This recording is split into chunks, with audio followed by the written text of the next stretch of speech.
Okay, so Obama suddenly supports gay marriage. I have a little bit of a problem with that. My problem is the fact that he's made so many promises in the past, such as one was that's really not even that important, honestly, is legalizing medical marijuana. He did that around the time to get the potheads vote, which I would say out of America is probably a good majority of them. Even the professionals, like doctors and whatnot, psychiatrists, major business people, all of them smoke a little weed now again to make them relax, make them calm down, all of that. So, yeah, there's probably plenty of them out there. That's really not my point. My point is, if you notice, he's going for a really touchy subject at the moment because election day is right around the corner. It's coming up and it's coming up soon. So, honestly, I think that Obama's only doing this because he's wanting the vote. He's wanting the vote from the liberals because many liberals out there do support gay marriage. A lot of the Democrats do. A lot of people like me do. People who just obviously don't think it's fair that someone can't marry somebody that they don't, or, someone that they love regardless of gender. And obviously he's looking for the gay vote. My only problem is Obama, you're still in office. You still have time to get this rolling. I actually had a discussion with a friend of mine earlier this morning, and one thing that he said to me rang out true. He said that basically saying that two men or two women that cannot get married together is unconstitutional. And if you really think about it, it is. Because who was it? Oh, Lord. Thomas Jefferson said that, all Americans have the right to the pursuit of happiness.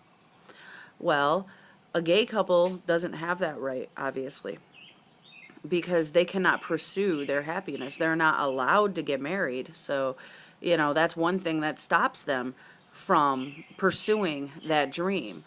A straight couple, they can pursue it all they want. They have that right to pursue. It may not happen because of whatever, maybe they don't find the correct person that they're wanting or they're loving, but they have that right to pursue. A gay couple does not.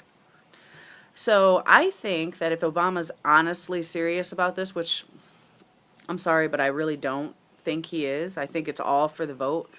He has made so many promises in the past that he's just fell through on. But I think if he's honestly, all for gay marriage and everything, then he needs to get the ball rolling now.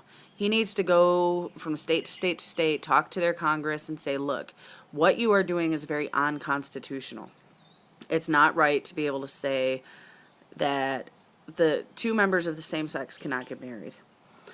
And another thing that was brought up to me, which makes absolute 100% sense, is one of the biggest issues with the church is they're saying that they're trying to save the sanctity of the marriage between a man and a woman. Okay, well, tell me one thing. What the hell is so sacred about marriage between a man and a woman?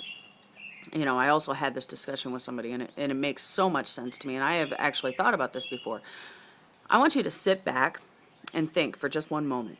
Everybody who's reading or watching this, and think to yourself, how many people do I know that's had a divorce? Maybe you've had a divorce. Maybe you know someone who's thinking about a divorce. Maybe, you probably know a ton of people who has been through at least one divorce.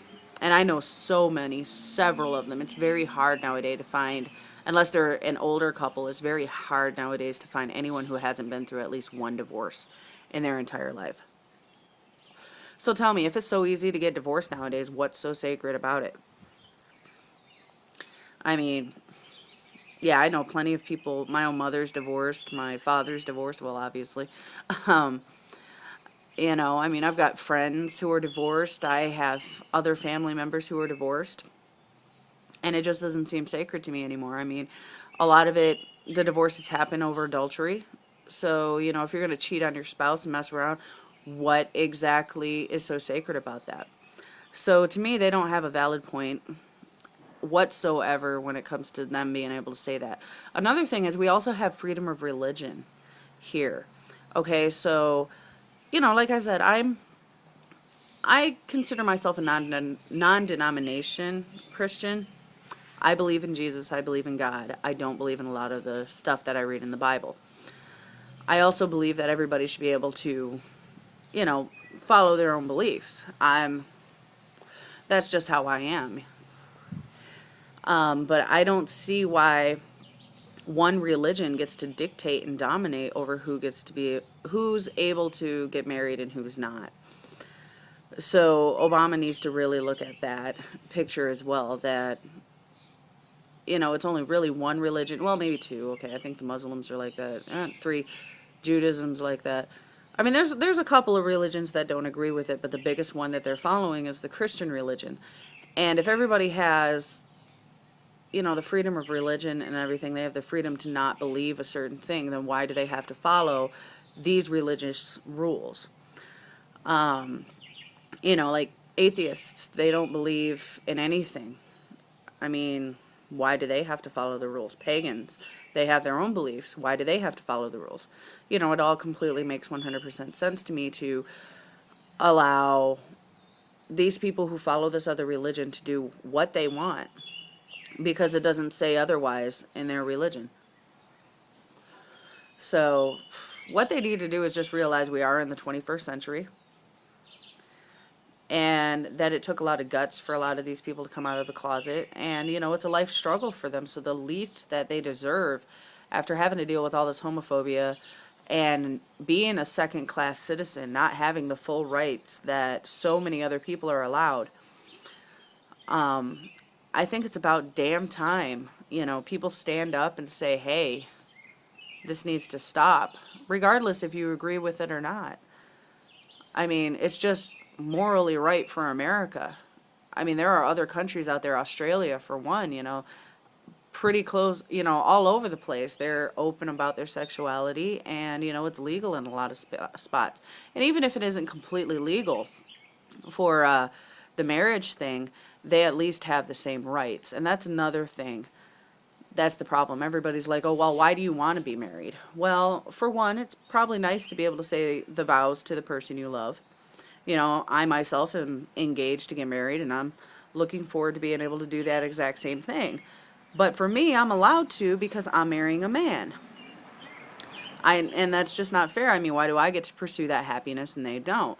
But another thing that, you know, I was reading some comments from a friend on Facebook who's a very intelligent man on top of that, and he was saying, you know, a lot of it has to do with legality. There are certain things that he and his partner cannot do, such as without paying for a lawyer, or, you know, marking down his partner as next of kin. His partner, who has been with him for 6 years, cannot go into ICU with him, has to sit outside and wait unless he has family. So, you know, where's that right?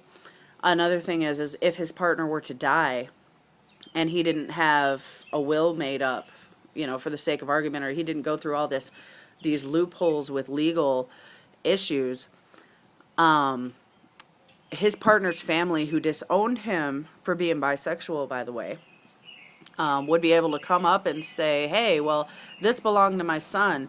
You know, I either want it or you have to sell it and give me half of your stuff. You know, it works like a divorce, only you're giving the rest of your stuff to their family who didn't want anything to do with them. But all of a sudden they see money and it's like, hey, give it here.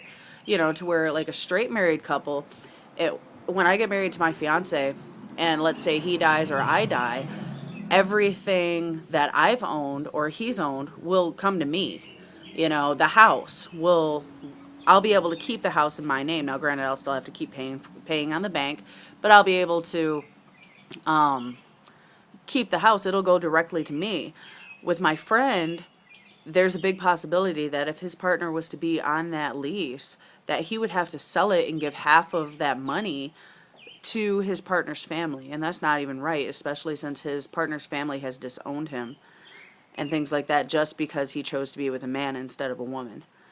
So, Obama, you need to really start thinking about all these issues and think about how wrong and how unconstitutional. And if you really mean what you're saying, you need to speak up. You need to do something now before the election hits. Otherwise, I'm sorry, it's just another scam, another promise that's probably going to be remaining empty in order for you to get into office.